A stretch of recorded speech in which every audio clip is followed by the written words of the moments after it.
निसार तेरी चहल पहल पर हजारों ईदे रबीउल अव्वल। पंजनारा पंजतनी सवा लख नारा माशाअल्लाह सुभान अल्लाह। कलाम गाजी मिल्लत हम तमाम सामाईन सुन रहे थे। आइए सरकार गाजी मिल्लत की बारगाह में अरीज़े खिताबत पेश करूं। उससे पहले चंद अशआर मैं आपकी बारगाह में पेश कर रहा हूं कि हैदर हैदर अली अली और मौला मौला बोलेगा। हैदर हैदर अली अली और मौला मौला बोलेगा। इश्क अली में पाक लहू का कतरा कतरा बोलेगा। इश्क अली में पाक लहू का कतरा कतरा बोलेगा। और लाख लगे बिदअत के पहरे फतवों की उस बस्ती में नारे हैदर मेरी कौम का बच्चा बच्चा बोलेगा। नारे हैदर मेरी कौम का बच्चा बच्चा बोलेगा। सरकार गाजी मिल्लत के इस्तकबाल का वो मंजर हम अपनी निगाहों से देखें। सरकार गाजी मिल्लत का इस्तकबाल सरकार ताज बाबा कर रहे हैं। नारे तकबीर, नारे रिसालत, नारे हैदर, नारे हैदरी।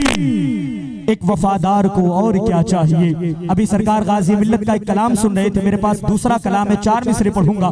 एक वफादार को और क्या चाहिए। उम्र भर दामने मुस्तफा चाहिए। नूरे बगदाद भी रंगे अजमेर भी शाह सिमना सा रहनुमा चाहिए। अहले सुन्नत का मुख्तार अशरफ है तू, आज भी तेरी नूरी अदा चाहिए। बुग़्ज़े सादात है फिर नए रूप में, अब जमाने को एक करबला चाहिए। अब जमाने को एक करबला चाहिए। आले गौसुल वरा निस्बते चिश्तियत, हाशमी अशरफी और क्या चाहिए। हाशमी अशरफी और क्या चाहिए। आइए इमामुल खुतबा का इस्तकबाल नारे तकबीर और नारे रिसालत से करें। अल्हम्दुलिल्लाह।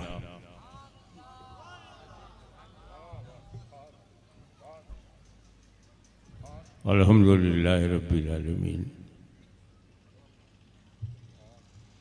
वस्सलातु वस्सलामु अला सय्यिदिना व मौलाना मुहम्मदिल्लज़ी काना अलियन फी दरजाती फातिमन फी तत्हीराती हसनन फी सिफाती शहीदन फी तजल्लियाती ज़ैनल आबिदीन बिइबादती बाक़िरन फी इल्मिल अव्वलीन वल आखिरीन बिमालूमाती सादिक़न फी अक़वाली काज़िमन फी जमीइ अहवाली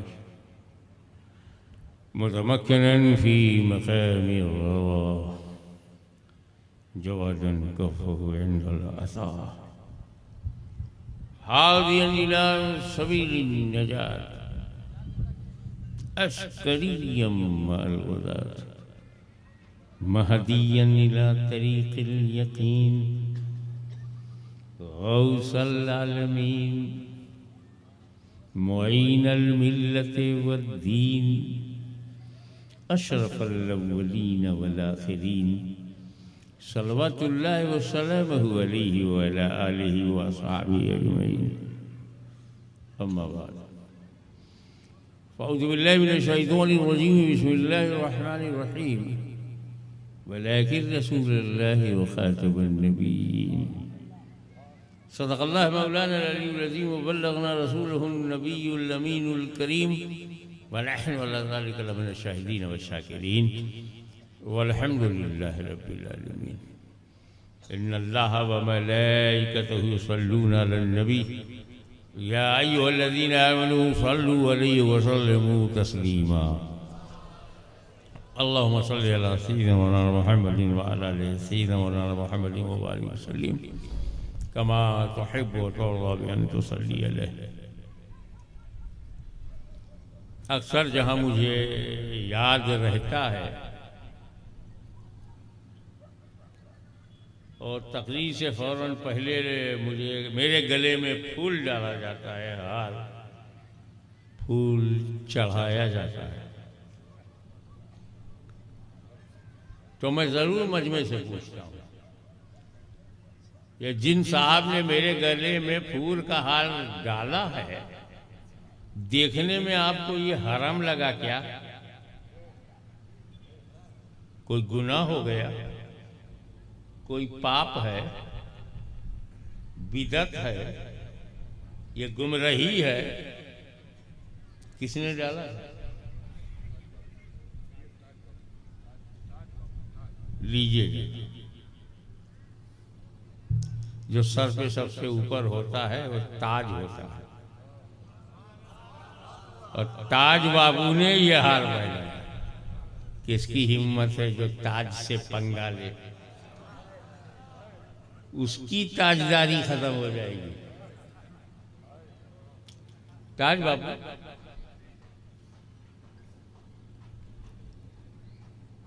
ये फूल आपने चढ़ाया, जिंदा समझ करके चढ़ाया या मुर्दा? अरे बताओ, मैं जिंदा हूं कि मुर्दा हूं? मैं तो ऐसा जिंदा हूं कि मेरा खुला शत्रु मुझे मुर्दा कहने की पोजीशन में नहीं है। हिम्मत नहीं है कि मुझे इस वक्त मुर्दा कहे। ऐसा जिंदा हूं। तो ताज बापू ने मुझे जिंदा ही समझ के, क्यों हाजी जुमा था, जिंदा ही समझ के चढ़ाया है ना। बस मेरे नौजवान बच्चों, मेरी बेटियों, बहनों, मेरे भाइयों, इसी से समझ जाओ सुन्नियों की असलियत क्या है। इसी से समझ जाओ सुन्नी हमेशा फूल जिंदो ही पे चढ़ाता है। कैच करो, बुत बन के मत बैठो। हमारे यहाँ बुत परस्ती नहीं है। सुन्नी हमेशा जिंदो ही पे। ये जुमला पकड़ोगे तो अगला जुमला समझ में आएगा। सुन्नी हमेशा जिंदों पर ही फूल चाहता है, चाहे जिंदा जमीन पर हो या जिंदा जमीन में हो। तो भाई जब आप सिर्फ जिंदों ही पे चढ़ाओगे तो मुर्दों को तकलीफ होगी।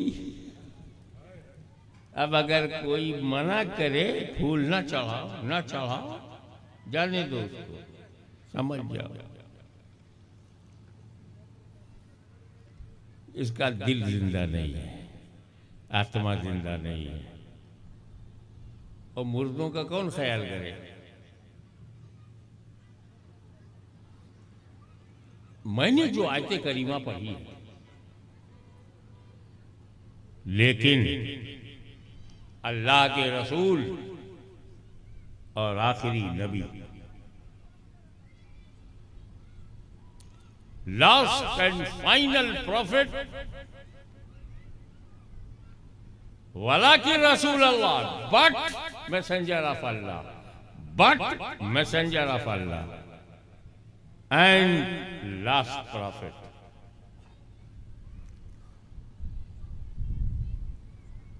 वाला की रसूल अल्लाह खातमुल नबीयीन। क्या कहा?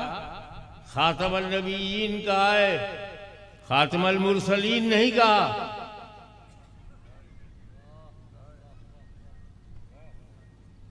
खातमुल मुरसलीन आखिरी रसूल नहीं कहा, आखिरी नबी का। नबी और रसूल का अंतर क्या है वो बता दो, फर्क क्या है? हर रसूल नबी है, हर रसूल नबी है, हर नबी रसूल नहीं है, हर नबी रसूल नहीं है। तो अगर कुरान ने कहा होता आखिरी रसूल आया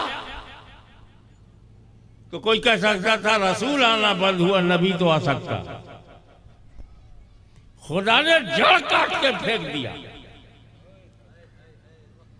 कि जब नबी ही नहीं आएगा मेरे मुस्तफा के बाद तो रसूल कैसे आएगा?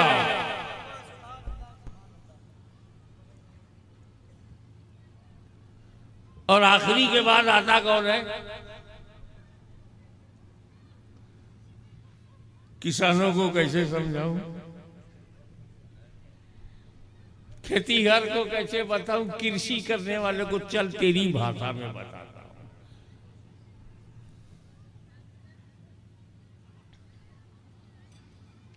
आम का झाड़ है। ऐसे थोड़ी हो गया, आसमान से थोड़ी आया है।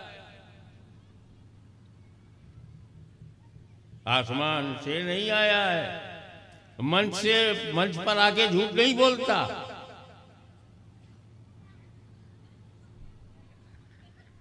कभी भी आम की बीज ने, गुठली ने कभी नहीं कहा हमको जमीन में डालो, अच्छे दिन आएंगे। वो बोलता नहीं, उसकी बोली हम समझते नहीं, पर ये अच्छा है कि झूठ नहीं बोलता। एक गुठली आपने अपने आंगन में जमीन खोदा, आम की गुठली उसमें डाला, मिट्टी दिया, पानी दिया, खाद। कुछ दिनों के बाद वो ऊपर आया पौधा, और बरसों के बाद शाखाएं, फिर उसमें पत्ती, बढ़ता जा रहा है। बीज था, पौधा बना और विकसित हुआ, शाखाएं बनी और डेवलपमेंट हुआ, पत्तियां बनी, बढ़ता जा रहा है। और बड़ा हुआ तो फूल आए, बढ़ता जा रहा है, फूल में फल आया, बढ़ता जा रहा है। आम पूरा तैयार हो गया, पक गया, डाल से तोड़ा, धोया, चूसा, रस खत्म हुआ तो फिर गुठली बाहर। अरे तू ही अव्वल है, तू ही आखिर है। जब तू छुपी थी तो बढ़ रहा था, और जब फल आ गया, फल तो झाड़ का बढ़ना बंद।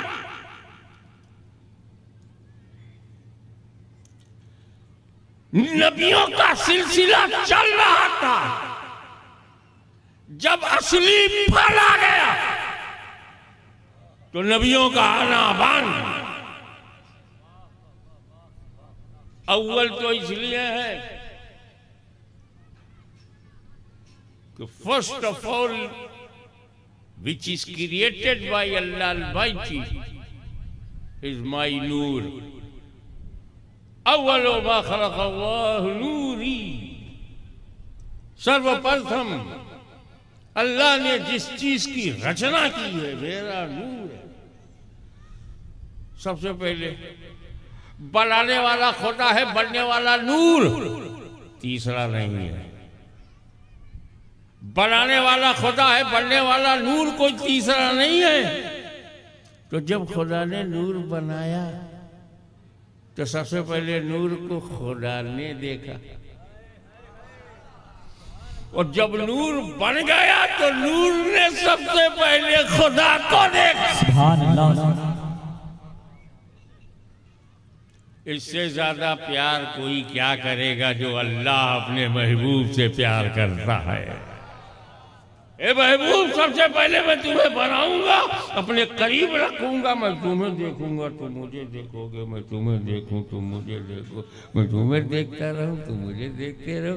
यही तो प्यार है, मैं तुम्हें देखता रहूं तुम मुझे देख। यही तो ताल्लुक है, मैं तुम्हें देखता रहूं तुम मुझे देखते रहो। ये मेरी मर्जी है, मैं तुम्हें देखता रहूं तुम मुझे देखते रहो।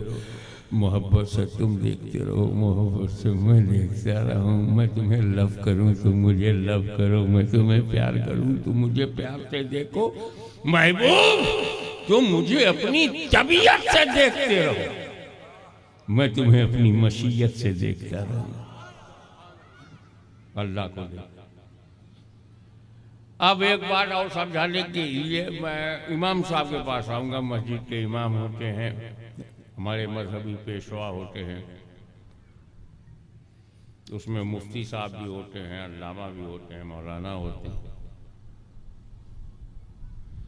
अब यह शाबान का महीना चल रहा है, हजरत शाबान, महामहिम शाबान, और इससे बड़ा महीना आने वाला है रमजान। 29 शाबान को चांद देखोगे कि नहीं? गवाही देनी होगी। रमजान के चांद की गवाही के लिए कितने गवाह चाहिए कम से कम? बोलो। 3 गवाह चाहिए। और कोई? अपनी अपनी नॉलेज बताओ ताकि मैं आपको ज्ञान दे सकूं।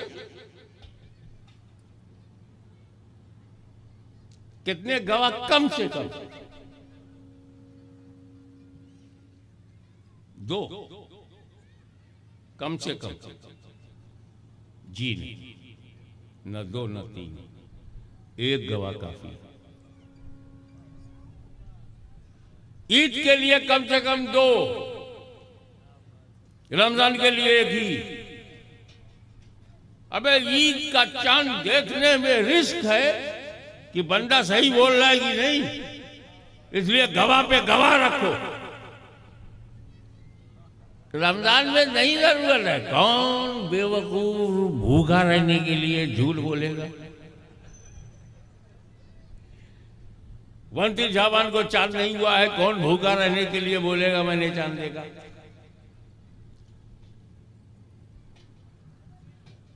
वंती शाबान को मुफ्ती साहब मदरसे का दरवाजा खोले बैठे। ऐशा के टाइम 3-4 लोग आए। मुफ्ती साहब ऐलान कर दीजिए कल लोग रोजा रखे। आप में से किसी ने चांद देखा है? तीनों बोले मैंने सुना है।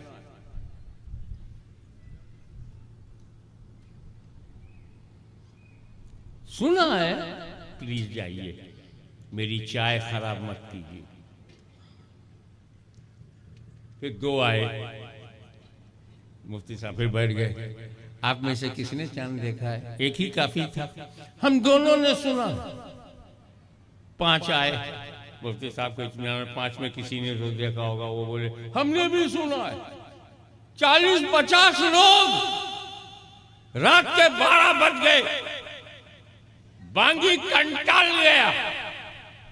बोला मुफ्ती साहब कहो तो दरवाजा बंद करूं, सब सुनने वाले आ रहे।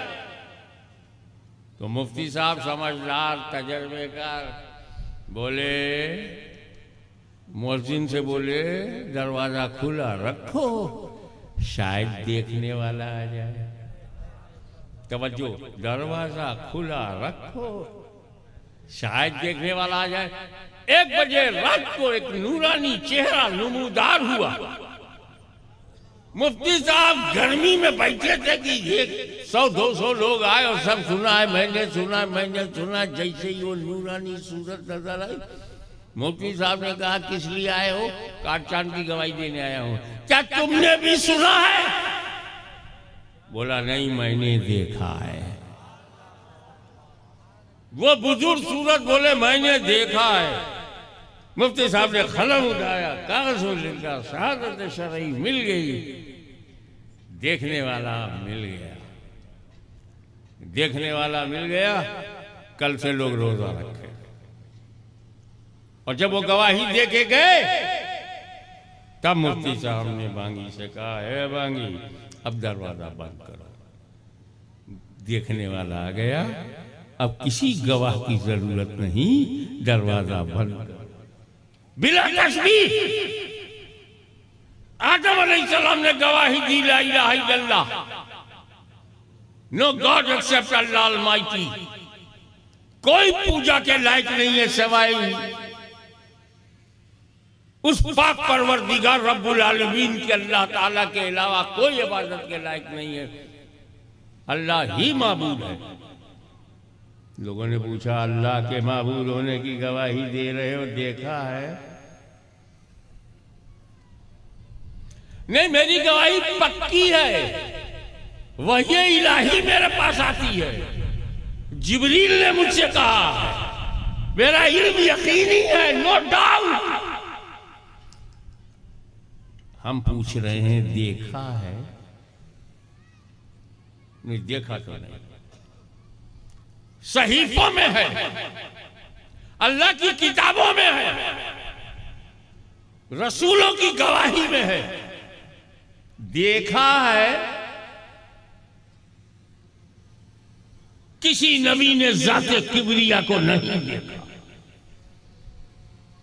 इल्म उनका पक्का है, शक और शुबहे से पाक है, उनकी गवाही मुस्तनद है, उनकी जात मासूम है। देखा है तो सुनकर गवाही दिया। आदम ने भी दिया, शीश ने भी दिया, जकरिया ने भी दिया, यहया ने भी दिया, याकूब ने भी दिया, अय्यूब ने भी दिया, यूसुफ ने भी दिया, शोएब ने भी दिया, मूसा ने भी दिया, हारून ने भी दिया, इब्राहिम ने दिया, इस्माइल ने दिया। 1,24,000 कमोबेश अंबिया आते रहे, गवाही देते रहे, जमाना पूछता रहा क्या देखा है। लेकिन 12 रबीउल अव्वल की सुबह सादिक पैदा होकर 40 साल की उम्र में फारान की चोटी पर खड़ा होकर जब मेरे नबी ने कहा अल्लाह के सिवा कोई माबूद नहीं, तो जमाने ने पूछा क्या तुमने भी सुना है? बोले मैंने देखा है। नारे तकबीर, नारे रिसालत, सरकार गाजी मिल्लत।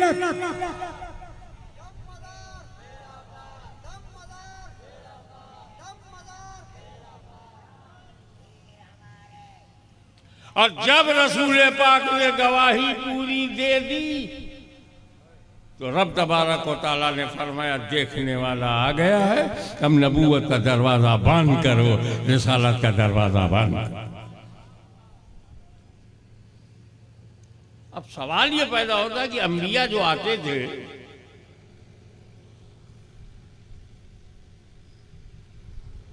उनकी जरूरत, नबी का मानना, नबी को मानना बहुत जरूरी है। इशारा करूं, इशारा समझोगे? जिस कम्युनिटी के पास, जिन लोगों के पास नबी नहीं है, जिन लोगों के पास नबी नहीं है, उनको यही नहीं मालूम खुदा कितने हैं, क्योंकि खुदा की जात को पहचानवाने के लिए नबी आता है, नबी है नहीं। जब नबी है नहीं तो सही तादाद बताने वाला नहीं। नबी का नाम गायब। कश्मीर से कन्याकुमारी तक कोई नबी ना आया होगा, कैसे कह सकते हैं? 1,24,000 कमोबेश नबी हैं, 124,000 प्रॉफिट्स। हमें नाम कितने याद हैं? स्टेज पर बड़े पढ़े लिखे लोग दिखाई पड़ रहे हैं, 25 नबी का नाम मालूम है, 25 ओनली, तो बाकी कहाँ है? 1.25 लाख अंबिया में 25-30, तो 1,23,975 कहाँ है? मगर उनका नाम हमें सुनने को नहीं मिलता, नाम गुम।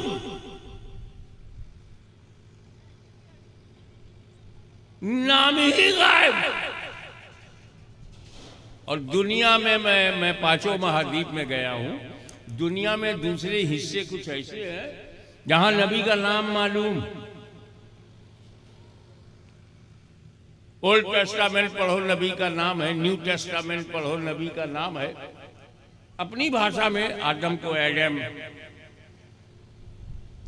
इसहाक को इसक, याकूब को जैकब, यूसुफ को जोसेफ, मरियम को मेरी, ईसा को जीसस, इब्राहिम को अब्राहम। नाम तो है, तौरेत में भी नाम है, ज़बूर में भी नाम है, इंजील में भी नाम है, यहूदियों में भी नाम है, नसरानियों में भी नबी का नाम है। पैगाम गायब। कुछ लोग वो हैं जहां नाम गायब, कुछ है नाम तो है, पैगाम गायब। मगर कुर्बान जाओ अल्लाह के वलियों पर, हमारे पास नबियों का नाम भी है, नबी का पैगाम भी है।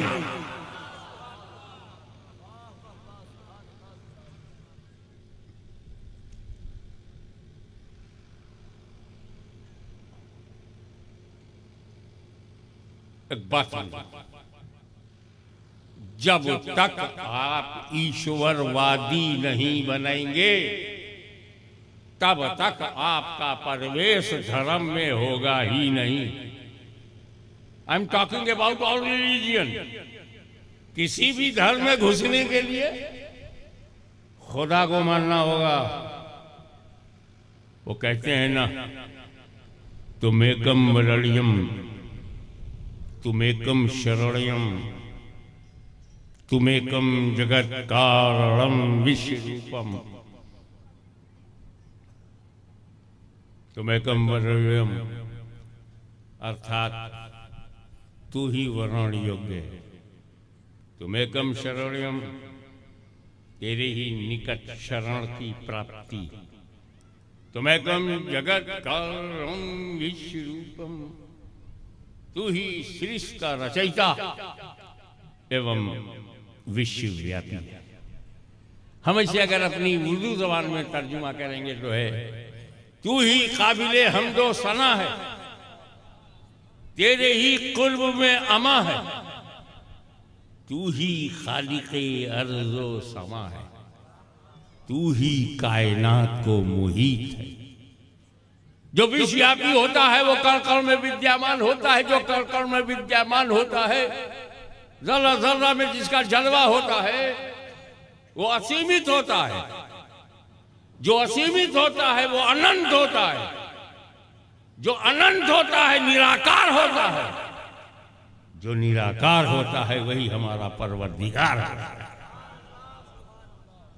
उसको मानोगे नहीं? आकारों को मानकर धर्म नहीं मिलता, आकारों को मानकर धर्म नहीं मिलता, निराकार को पहचानना जरूरी। हम हैं सीमित, अल्लाह असीमित। हम हैं आकार, अल्लाह निराकार। हम हैं अंत, अल्लाह अनंत। हम हैं महदूद, अल्लाह लामहदूद।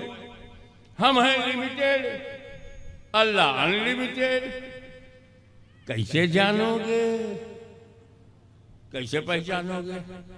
हमारे पास जानने के लिए 5 ज्ञानेंद्रियां हैं। हमें ज्ञान देने के लिए भी है 5 सोर्सेज ऑफ नॉलेज। 5 आधार है, 5 जरिया है, 5 वसीला है जिसे हमें ज्ञान मिलता है। इसको छुआ, हाथ लगाया, कड़क है कि नरम है मालूम हुआ। ज़बान पे रखा, ज्ञान हो गया, नमकीन है कि मीठा है। आंख ने बताया काला है कि गोरा है।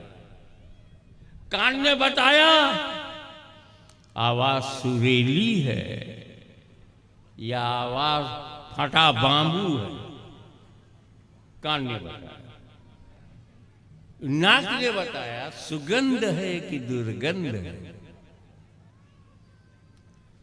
आपको जितना ज्ञान होता है, हाथ से होता है, मुंह से होता है, नाक से होता है, आंख से होता है, कान से होता है।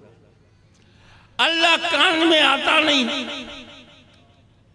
आंख उसे देख सकती नहीं, नाक खुदा को सूंघ नहीं सकती, हाथ छू नहीं सकता, जबान चख नहीं सकता। ज्ञान कहां से आएगा? क्योंकि अल्लाह है गैब। गैबुल गैब तो वही बताए जो खुद हो आलिमे गैब, और नबी होता ही है गैब की बात बताने वाला और खुदा का खलीफा। इन्नी जाइलुन फिल अर्द खलीफा, आदम अलैहिस्सलाम के बारे में बोला, इरशाद फरमाया कि मैंने आदम को जमीन में अपना खलीफा बनाने वाला। ये खलीफा क्या है? अरबी शब्द है, खानकाहों में तो सब जानते हैं खलीफा क्या है, जरा जनता जनार्दन को भी समझ में आ जाए। खलीफा अरबी शब्द है, खलफ, खलफ माने पीछा, खलीफा जो पीछे हो।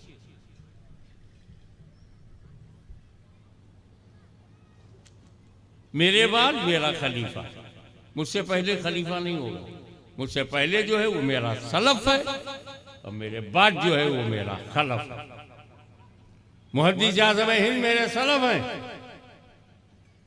और नूरानी मियाँ मेरा खलफ है, सुबहानी मियाँ खलफ है, समदानी मियाँ खलफ है, मेरे पोते मेरे खलफ है, मेरा दादा मेरा सलफ है। पूर्वज वो है जो पहले है, उत्तराधिकारी वो है जो बाद में।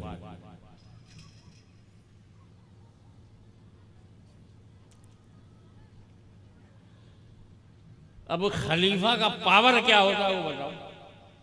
इन्नी जाइलुन फिल अर्दे खलीफा, अल्लाह ने खलीफा कहा, मतलब समझो। कैसे समझाऊं आपको? अपने स्तर से उतर करके आपके स्तर पर आकर के आपको समझाऊंगा। इतना आराम छोड़ करके यहाँ बैठे हो तो कुछ ज्ञान लेके जाओ, कुछ अकीदा लेके जाओ।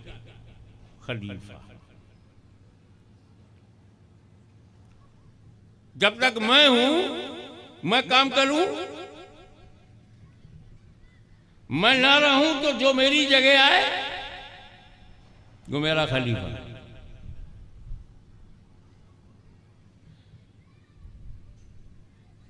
खलफ पीछे आए। इमाम साहब 4 रकअत नमाज पढ़ा रहे हैं, 2 रकअत के बाद उनका वजू टूट गया, उनको पता है कि टूट गया, बेवजू नमाज पढ़ाना मना है। वो क्या करेंगे? पीछे 1-2 कदम पीछे आएंगे और उनके पीछे जो खड़ा है उसको इशारा करेंगे, वो आगे बढ़ जाएगा, 2 रकअत वो बढ़ाएगा। असल ना रहे तो जो पीछे है वो असल की जगह पर जो है। तो जब हम खुदा से डायरेक्ट मिल नहीं सकते, हम अनंत है वो अनंत है, हम लिमिटेड है वो अनलिमिटेड है, हम दृश्य है वो अदृश्य है, हम ओपन है वो हिडन है। हम नहीं मिल सकते खुदा से। हम कभी ऊपर है कभी नीचे हैं। अल्लाह ऊपर से भी पाक है और नीचे से भी पाक है, डायरेक्शन से पाक है, सीमाओं से पाक है, लिमिट से पाक है, लिमिटेशन से पाक है। फिर जब तुम खुदा तक जा नहीं सकते तब खुदा ने कहा ये आदम मेरा खलीफा है, ये नबी मेरे खलीफा हैं। असल तक नहीं आ सकते तो खलीफा का दामन पकड़ो, जो पा जाएगा नबीउल्लाह को वो पा जाएगा अल्लाह को। क्योंकि खलीफा तक जाना असल तक जाना है।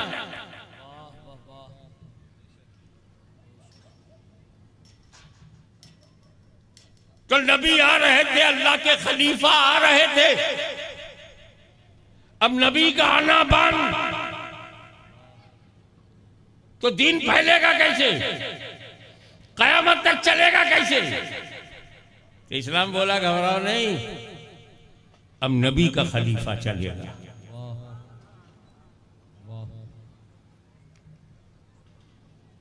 जैसे इब्राहिम के बाद इस्माइल, इस्माइल के बाद इसहाक, ऐसे नबी के बाद अली, अली के बाद हसन हुसैन। नारे तकबीर, नारे रिसालत, सरकार गाजी मिल्लत। अब आप आगे नारा नहीं लगाएंगे, दीवाना खड़ा हो गया। ये जो स्टेज पर से नारे लगते हैं तो किसी के मन में ये भावना आ सकती है कि शायद फिक्सिंग है, कि जब मैं कोई अच्छी बात कहूं तुम नारा लगाना, मेरे को रेस्ट करने का टाइम मिल जाएगा। कोई फिक्सिंग है क्या? लेकिन ऐसी बात यहां नहीं थी। ये जो ईमान की गर्मी है, ये जो मुसलमान होने का गर्व है, जो ईमानदारी का शुक्राना है, ये हसन हुसैन के बलिदान का नतीजा है। फातिमा ज़हरा के लुटे हुए खानदान के खून की गर्मी का मिजाज है। जो स्टेज पर बैठे हुए लोग नारा लगाते हैं, लेकिन ये ईमान की गर्मी सिर्फ स्टेज पर बैठे हुए लोगों में नहीं, मेरा दिल कहता कि इस मजमे में बैठे हुए हर नौजवान के सीने में पूरा मदीना मौजूद है।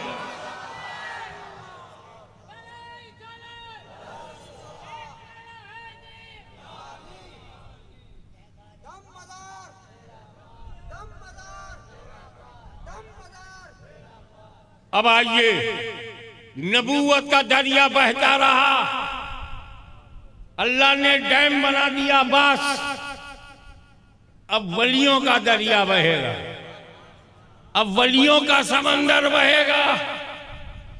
समंदर सब एक है। जो समंदर अली है, हसन है, हुसैन है, वही समंदर ख्वाजा हसन बसरी है, बायजीद बुस्तामी है, वही सुल्तानुल आरफीन है, वही समंदर गौसे आजम है, वही समंदर गरीब नवाज है, वही मदारे आजम है, वही समंदर तैफूरिया है, उसी में रंग फिरदौसिया है, उसी में रंग कादरिया है, उसी में रंग चिश्तिया है, उसी में रंग निजामिया है, उसी में रंग अशरफिया है। ये समंदर सब एक है। ये जो तुमको फर्क दिखता है कि समंदर की लहरें, दरिया की लहरें एक दूसरे पर दिखती है ना, लहरें मारता है, कितनी उछाल है, कितना सर पटकती है लहरें, कितना अलग अलग दिखती हैं, अलग अलग दिखती हैं। बेवकूफो, ऊपर से देखोगे तो ये लड़ती हुई दिखेंगी, लेकिन अगर दरिया के डीप में चले जाओगे तो वहां सब एकता मिलेगी, शांति मिलेगी, एक जहती मिलेगी, एक ही अंदाज मिलेगा। तो समंदर की सतह आप पर तूफान आता है, गहराइयों में नहीं। तो ये जितने औलिया अल्लाह हैं, ये मार्फत के समंदर की लहरें हैं, अलग अलग दिखती है, अलग अलग है नहीं। तो जो हुआ अली का वही सिद्दीक का, जो है फारूक का वही गनी का, जो सहाबा का वो अहले बैत का, जो अहले बैत का वो जाफर सादिक का, जो इमाम जाफर सादिक का वो अबू हनीफा का, जो अबू हनीफा का वो बायजीद बुस्तामी का, वही जुनैद बगदादी का, वही गौसे समदानी का, वही ख्वाजे अजमेरी।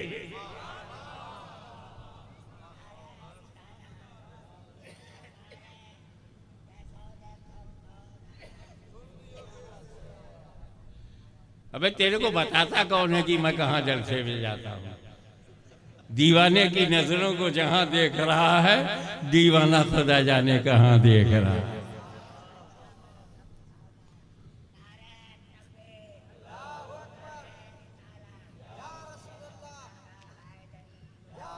अब हमारे सामने मसला ये है कि हम वली के सामने जाएं कैसे, वली के सामने जाएं कैसे। थोड़ा व्यवहारिक बात हो जाए, प्रैक्टिकल हो जाए। आसान उत्तर ये है कि सहाबा नबी के पास जैसे जाते थे, सहाबा नबी के पास जैसे जाते थे, सुन्नियों तुम वली के पास वैसे ही जाओ। क्योंकि सहाबा की जगह तो अहले सुन्नत है और नबी की जगह वली है।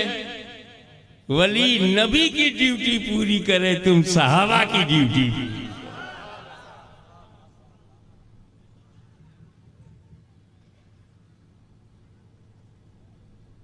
अब आप देखें,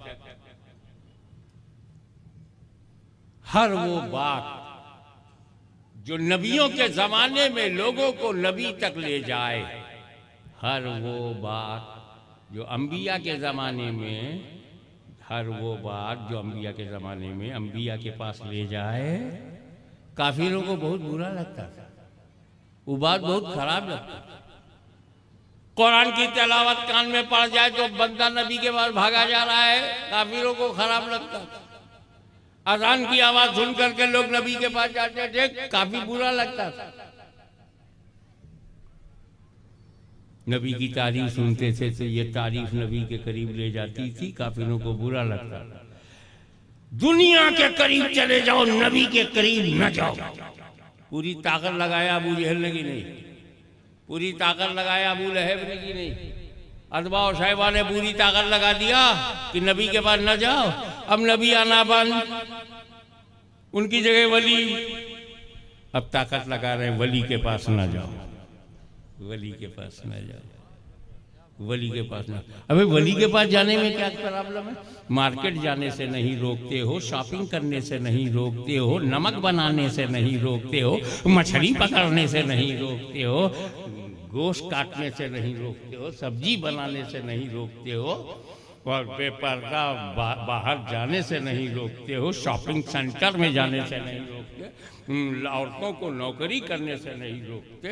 बस वली के पास ना जाओ, जहन्नम में चले जाओ, वली के पास ना जाओ। एक साहब हमसे पूछने लगे, औरतों का कब्रिस्तान में जाना कैसा है? मैंने कहा देख, मैं मौलवी तो बना, 12 साल मेरे इसमें गए, लेकिन मैं तो फकीर के घराने में पैदा हुआ, दरवेशों की सोबत में रहा। मैंने कहा कब्रिस्तान में औरतों का जाना, किन औरतों के बारे में पूछ रहे हो भाई? कौन औरतें कब्रिस्तान पे ना जाए? जो मूवी में काम करें, फिल्मों में अदाकारी करें, सरकारी नौकरी करें, इलेक्शन लड़ें, प्रधान बने, विधायक बने, एमपी बने, चांस मिले तो प्राइम मिनिस्टर बने, ऐसी औरतों को कब्रिस्तान पे जाने से रोकोगे? क्लब में रोका नहीं, होटल में रोका नहीं, पब में जाने से रोका नहीं, कब्रिस्तान में जब लड़के जहां सीटी बजाते हैं वहां जाने से तो रोका नहीं। कब्रिस्तान में कौन मुर्दा सीटी बजाएगा? खतरा बताओ, कब्रिस्तान में किस मुर्दे से खतरा है? खतरा तो शॉपिंग सेंटर में है, खतरा तो पार्क में है, खतरा गार्डन में है, खतरा कॉलेज में है। वहां तो फतवा नहीं पूछते जहां खतरा है, और जहां कोई खतरा ही नहीं, सेफली जाएगी, सेफली आएगी। मेरे भाई, कब्रिस्तान में जाने से उन औरतों को रोका गया है जो घर से बाहर निकलती ही नहीं,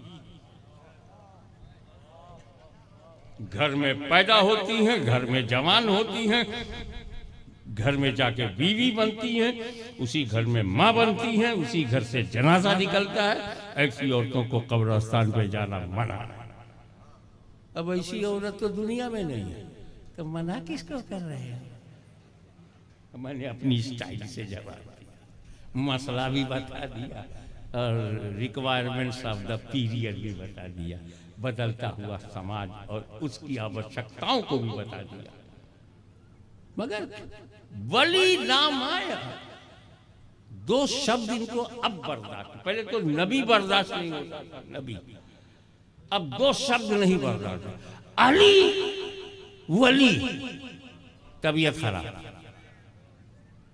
अली का नाम सुने तो तबीयत खराब, वली का नाम सुने तो तबीयत खराब। असल मामला क्या है? काफिर नबी के पास जाने नहीं देते थे, कुफारे अरब, कुफारे मक्का, उनके पास नबी नहीं था। अबू जहल के पास कोई नबी नहीं था, अबू लहब के पास नबी नहीं था, उसको जेलसी थी, जलता था हमारी कौम में नबी नहीं है और मुसलमानों के पास नबी है, ये तकलीफ थी। और ये क्यों रोकते हैं वली को? इनकी जमात में कोई वली नहीं, इनकी जमात में एक भी वली नहीं। गौसे आज़म हमारी जमात में, कुतुबुल मदार हमारी जमात में, बायजीद बुस्तामी हमारी जमात में, गौसे आज़म हमारी जमात में, गरीब नवाज हमारी जमात में। अब मैं ये बगदाद तो बगदाद है, अजमेर तो अजमेर है, समंदर के किनारे जंगल को मंगल बनाने के लिए अगर किसी के पास वली है तो वो हमारा हाजी पीर है।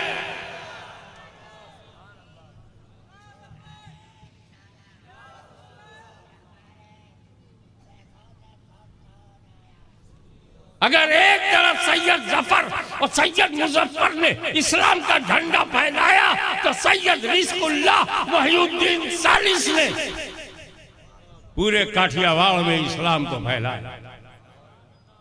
तेरी जमात में वली नहीं तो मैं क्या करूं? तेरा प्रॉब्लम है। बुजहलियों के पास नबी नहीं, तुम्हारे पास वली नहीं। वो बुजहली नबी से जलने लगे, तू वली से जलने लगा, जलता रहे, वलियों का परचम लहराता रहेगा। और सुन, आज जिस सैयद सुल्तान शाह का आज उर्स हो रहा है, उनको पता नहीं था कि उर्स होगा सैयद सुल्तान शाह का, और बोलने के लिए आएगा सुल्तान सैयद अशरफ जहांगीर समनानी का। तुम क्या बोलते हो मैं नहीं समझता। यूपी में क्या बोलते हैं तुम नहीं समझते। एक किछौछा में लेटा हुआ सुल्तान अशरफ है, उसकी बोली तुम नहीं जानते। और एक यहां पर सैयद सुल्तान शाह लेटा हुआ है, उसकी बोली हम नहीं जानते। तेरा लिबास और है, मेरा लिबास और है, तेरा खाना पीना और है, मेरा खाना पीना और है, मगर इन दोनों वलियों का मदीना एक है। उसने हमें जमा किया।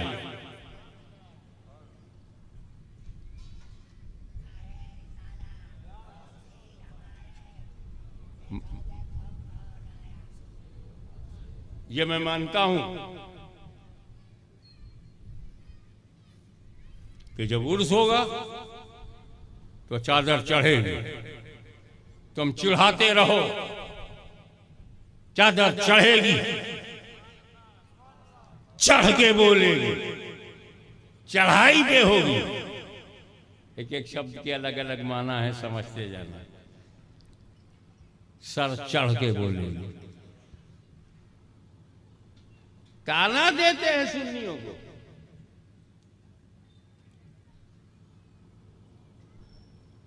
हजरत सैयद सुल्तान शाह की उम्र क्या थी जब विसाल किया है? 40 साल की उम्र। चादर चढ़ी हुई है ना मजार पे, चादर ताजा हवा चढ़ी। आपको कुछ बुरा लगा सुन के? उनको क्यों लगता है? माल मेरा खर्च हुआ है, पेट में उनके तकलीफ है।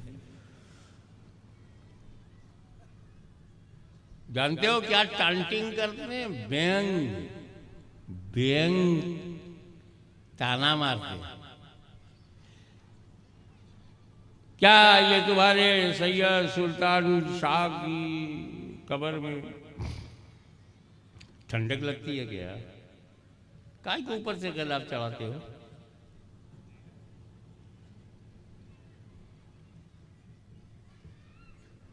सर्दी लगती?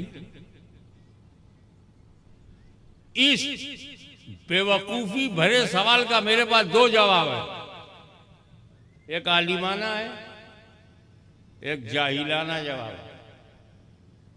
कौन सा जवाब दूं? जोर से फरमाइश करो।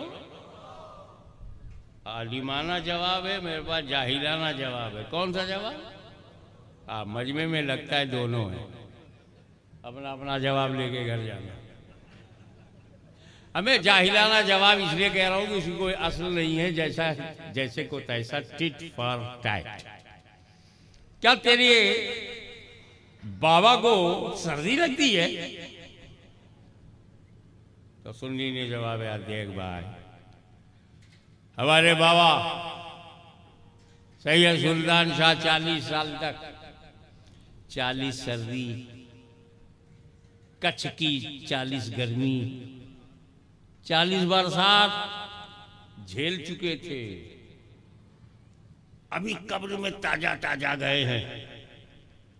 जन्नत की खिड़की खुलेगी, ठंडी ठंडी हवा आएगी। पहले तजर्बा है नहीं, ऊपर से हमने गुलाब चढ़ा दिया। और जब तेरा बुजुर्ग मर के कब्र में जाता है, जहन्नम की खिड़की खोल दी जाती है, वो वहां गर्मी में वैसे ही मर रहा है, ऊपर से क्या कोई गुलाब चढ़ाओगे? Tit for tat. आलिमाना जवाब यह है कि तुम मुझे बताओ कि तुमने, हमने गुलाब चढ़ाने से बचे कहां?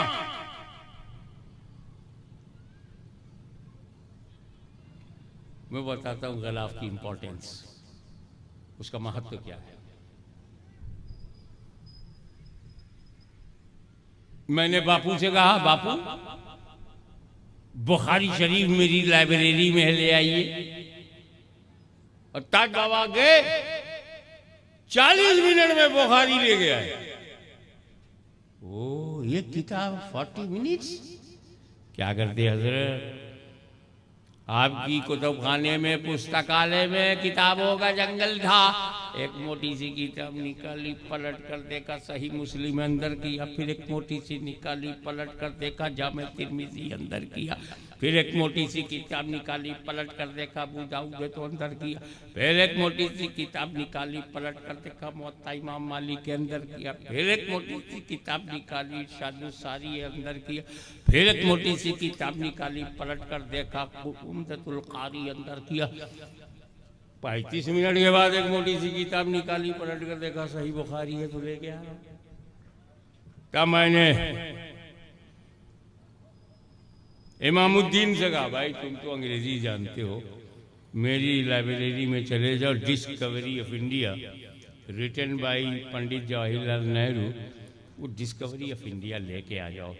50 मिनट में आए इमामुद्दीन साहब। 50 मिनट एक किताब में क्या करता? हजरत अलमारी खोला, एक मोटी सी किताब निकाली, पलट कर देखा 10 कैपिटल है तो अंदर किया, फिर एक मोटी सी किताब निकाली, पलट कर देखा शेक्सपियर के ड्रामास का कलेक्शन है, अंदर किया, फिर एक मोटी सी किताब निकाली, पलट कर देखा इंडियन कॉन्स्टिट्यूशन विद कमेंट्री अंदर किया, फिर एक मोटी सी किताब निकाली, पलट कर देखा तो जॉन कीट्स की पोएट्री पर रिसर्च की, फिर एक मोटी सी किताब निकाली, पलट करके देखा विलियम वर्ड्सवर्थ की नेचुरलिटी पर पूरी किताब की, फिर एक मोटी, अरे 45 मिनट यही करता रहा, फिर एक मोटी सी किताब निकाली, पलट कर देखा डिस्कवरी ऑफ इंडिया, तो लेके आया।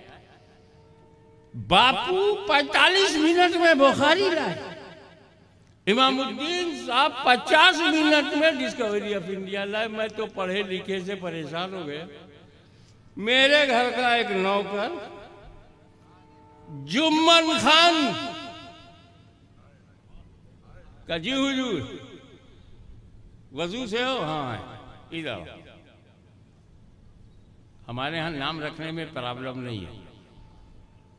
यूपी का पश्चिम में तो नाम अच्छे अच्छे रखे जाते हैं, मगर पूरब में गोरखपुर है, बलिया है, बस्ती है, गोंडा है। पीर को पैदा हुआ तो पीर हुआ, मंगल को पैदा हुआ मंगल हुआ, बुध को पैदा हुआ बुध हुआ, जुमा को पैदा हुआ जुम्मन। कैलेंडर के हिसाब से रख लेते। जुम्मन खान जी जा कुरान लेके आ जा। गया 5 मिनट में आया। ताज बापू 45 मिनट में बुखारी लाए।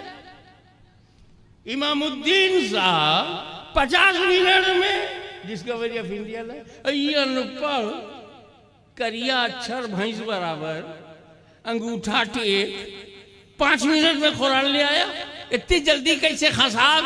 का हुजूर हमको तो अलमारी खोला, उलटना पलटना तो था नहीं, जिस पर गिलाफ देखा लिए चला आया। अब समझ में आया गिलाफ क्यों चढ़ाते हैं?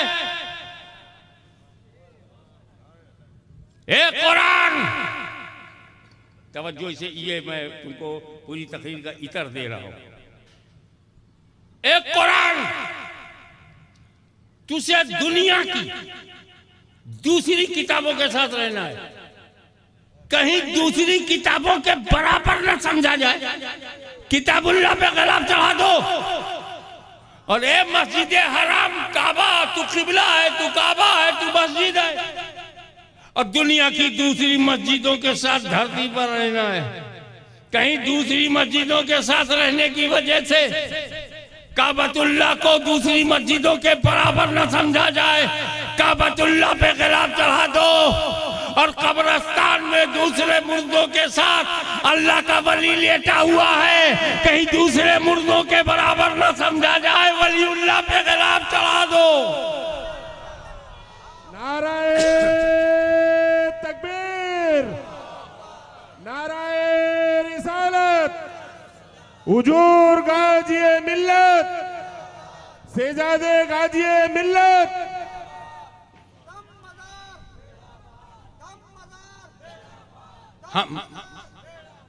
हम जानते हैं काबतुल्लाह पे खिलाफ चढ़ाओ तभी वो काबतुल्लाह है, तब भी वो काबतुल्लाह है। ना चढ़ाओ तब भी काबतुल्लाह। हम जानते हैं किताबुल्लाह पे खिलाफ चढ़ाओ तब भी वो किताबुल्लाह है, और ना चढ़ाओ तब भी किताबुल्लाह।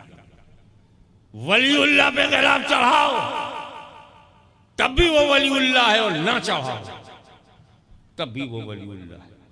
काबे को खिलाफ की जरूरत नहीं, कुरान को खिलाफ की जरूरत नहीं, वली को भी खिलाफ की जरूरत नहीं। फिर जरूरत किसको? एक अल्ट्रा मॉडर्नेट मॉडर्न लड़का बाबा कॉलेज से निकला, अपने साथी को बोला, oh my dearest friend, please come to me, take my books and copies, put in your hand for few moments, I am going to make water.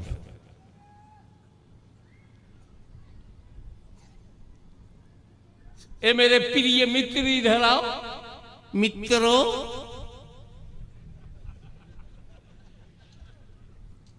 भाई इधर है, बहनें उधर है, भाई बहनों, you are my best friend. आ जाओ, मेरी किताब कापी पकड़ो, मैं पेशाब करने जा रहा हूं।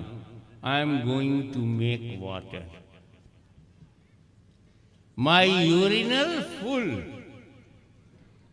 protesting me, please open the door।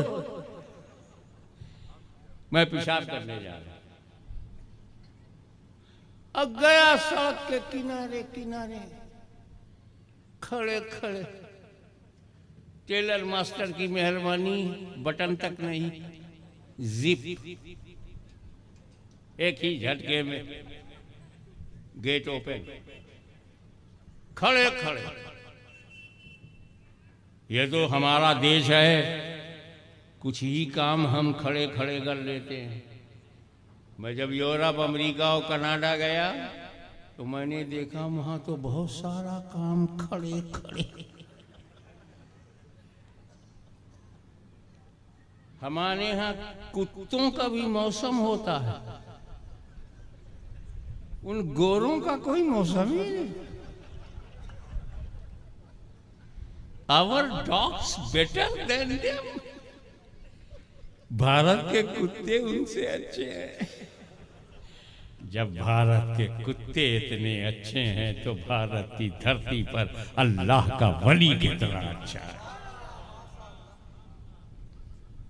उस भारत का कोई कुछ बिगाड़ नहीं सकता जिस भारत में हम हैं, अहले सुन्नत हैं, अहले मोहब्बत हैं। क्योंकि हमको हिंदुस्तानी बनाने में जमीन का हाथ नहीं, ख्वाजा मोइनुद्दीन का हाथ है।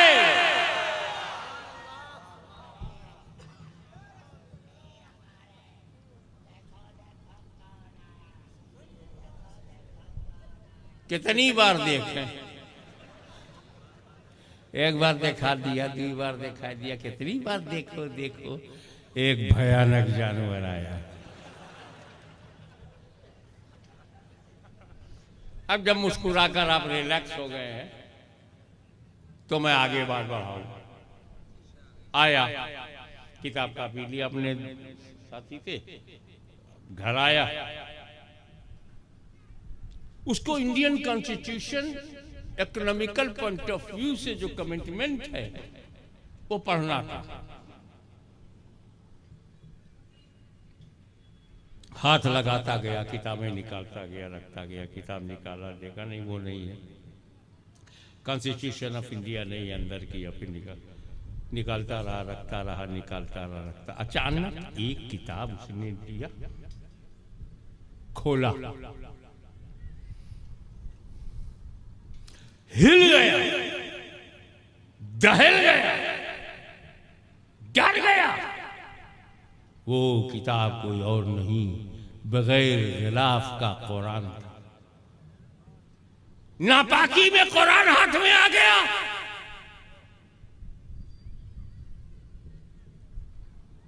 खौफ के मारे कांपने लगा।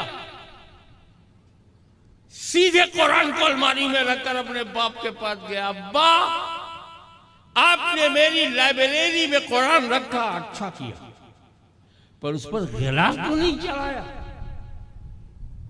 कहा, क्या बेटा कुरान को गिलाफ की जरूरत है? अब्बा, कुरान को गिलाफ की जरूरत नहीं है, मुझ जैसे नापाकों को गिलाफ की जरूरत। अगर कुरान पे गिलाफ होता तो मैं नापाकी हालत अपनी जानता था। मेरी उंगलियां जब किताबों को छू रही थी तो अगर गिलाफ दिख जाता तो गिलाफ को देखकर मेरी उंगलियां कतरा जाती और नापाकी में कुरान छूने की गलती न होती।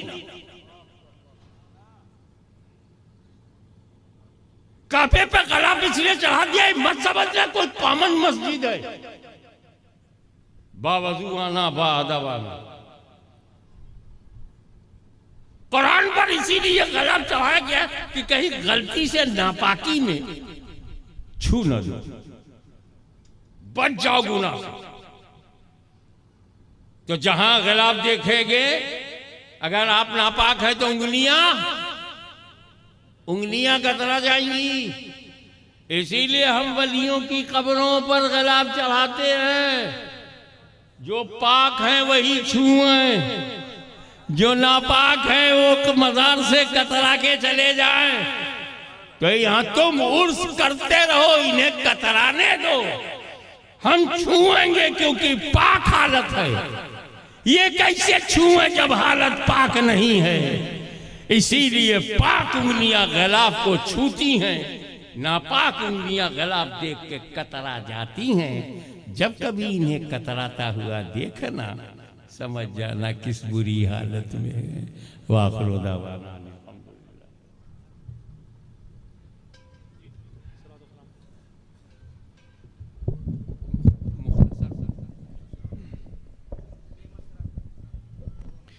या हबीबी या मोहम्मद या नबी सलाम अलैका या रसूल सलाम अलैका या हबीब सलाम अलैका सलवातुल्लाह अलैका या नबी सलाम अलैका या रसूल सलाम अलैका या हबीब सलाम अलैका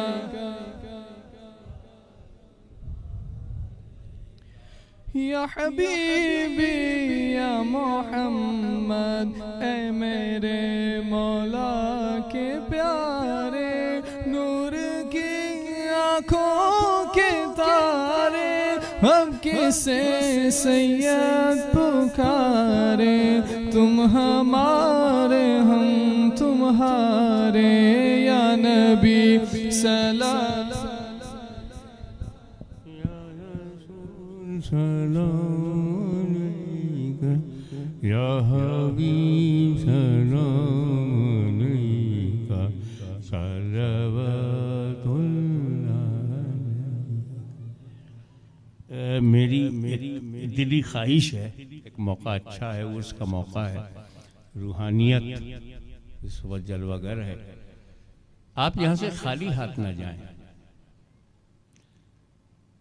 और मेरा चूँकि रूहानी खूनी नस्बी सारा रिश्ता इमाम हसन गौस आज़म इमाम हुसैन से और मखदूम सुल्तान सैयद अशरफ जहांगीर समदानी से, मैं चाहता हूँ कि मैं आपको कनेक्ट कर दूँ। अमल का दारोमदार नियत पर है। आप नमाज पढ़ते हैं, नमाज है, लेकिन नियत अगर फ़र्ज की है तो फ़र्ज ही अदा होगा।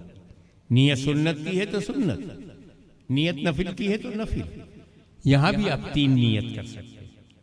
पहली नियत, वो लोग जिनके पीराने बरहक हैं, जो मुरीद हो चुके हैं, उनकी नियत ये हो कि मैं इसलिए ये कनेक्शन ले रहा हूँ कि मेरे पीरो मुर्शिद से मेरा रूहानी कनेक्शन और मजबूत हो जाए।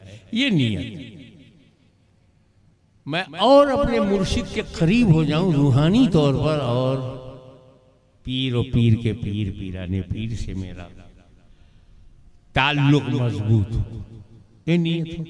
दूसरी बैत की नियत, और तीसरी ना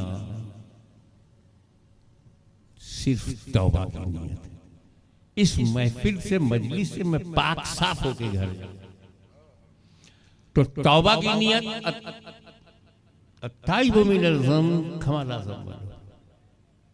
गुनाहों से, पापों से, बड़े बड़े गुनाहों से तौबा करने वाला ऐसा है जैसे उसे गुनाह ही न किया।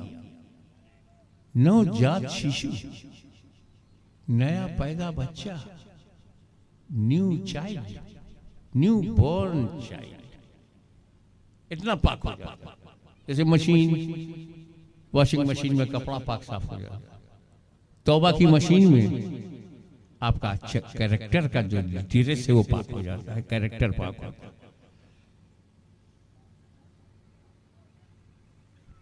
हुजूर सल्लल्लाहु अलैहि वसल्लम को जब ये पता चला कि उस्मान गनी को मक्के में शहीद कर दिया गया है, तो हुजूर ने पेड़ के नीचे, कहकर दरख्त के नीचे सहाबा को बुलाकर बैअत किया और अपने बाएं हाथ को रसूल ने कहा ये उस्मान का हाथ है। क्या फरमाया? ये उस्मान का। और अपने हाथ में लेके कहा ये उस्मान की बैअत है। अबे कुर्बान जा उस्मान गनी पे, रसूल अपने हाथ को उस्मान का हाथ कह रहे हैं। ऐसे बड़े बड़े सहाबियों का एहतराम किया करो। अली के दोस्त हैं उस्मान गनी, अली के दोस्त हैं। और बताऊं, दोनों नबी के दामाद हैं, बड़ा करीबी रिश्ता है दोनों में। तो तुम अपने बाएं हाथ को अपना समझ लो और दाहिने हाथ को मेरा हाथ समझ लो, और अपने बाएं को दाएं में दो। पीर से तजदीद बैअत की नीयत है कि मैं अपने ही पीर से बैत हो रहा हूं। या मैं बैयत कर रहा हूं या मैं तौबा कर रहा हूं। इन तीनों नियतों में से जो नियत करोगे वही होगा। अब आप मन से, विश्वास से, ईमानदारी से, पूरी गहराई से, आत्मा के साथ, सच्चाई के साथ जो मैं कहूं उसे आप दोहराएं। बिस्मिल्लाहिर्रहमानिर्रहीम, ला इलाहा इल्लल्लाह मुहम्मदुर रसूलुल्लाह सल्लल्लाहु अलैहि वसल्लम। ए अल्लाह, हमने तौबा किया अपने तमाम छोटे बड़े गुनाहों से। ये अल्लाह, उन गुनाहों से भी तौबा जिसे मैंने जानबूझकर या भूल कर किया।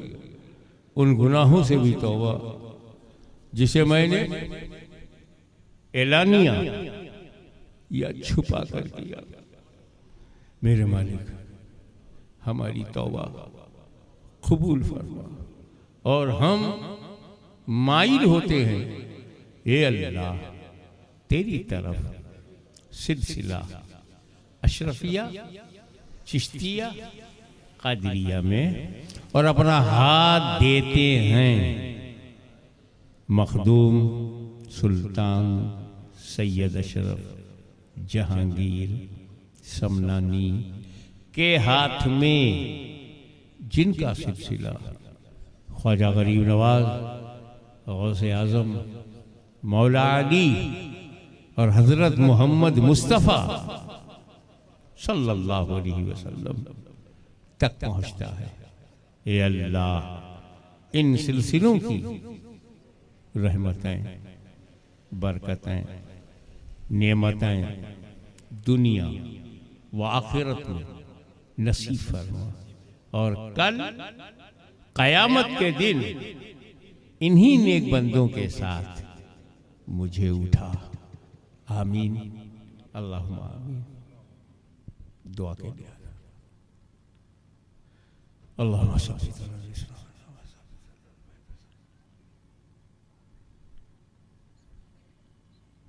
इन्नल्लाह व मलाइकतहु युसल्लूना अलन नबी या अय्युहल्लज़ीना आमनू सल्लु अलैहि व सल्लिमू तस्लीमा। अल्लाहुम्मा सल्लि अला सय्यिदिना मौलाना मुहम्मदिन व अला आलि सय्यिदिना मौलाना मुहम्मदिन व बारिक वसल्लिम कमा तुहिब्बु व तुरज़ा बि अन तुसल्ली अलैहि। हस्बुनल्लाह हस्बुनल्लाह हस्बुनल्लाहु व निअमल वकील, निअमल मौला व निअमन नसीर। सुब्हान रब्बिका रब्बिल इज़्ज़ति अम्मा यसिफून व सलामुन अलल मुरसलीन व रहमतुल्लाह।